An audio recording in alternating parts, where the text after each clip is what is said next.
Sari draping शिकवणार का म्हणून. तर साडी ड्रॅपिंग आणि प्री प्लेटिंग हे दोन्ही वेगवेगळ्या पद्धती आहेत. साडी ड्रॅपिंग म्हणजे काय, आपण साडी नेसवून देतो किंवा स्वतः नेसतो वगैरे, ते ड्रॅपिंग झालं.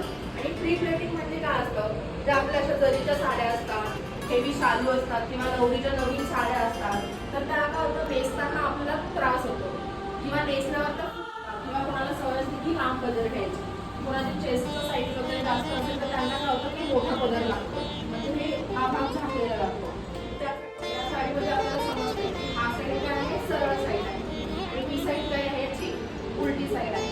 तर जो आतला पदर असतो ना आपला, तो नेहमी हा पार्ट असा सरळ येतो.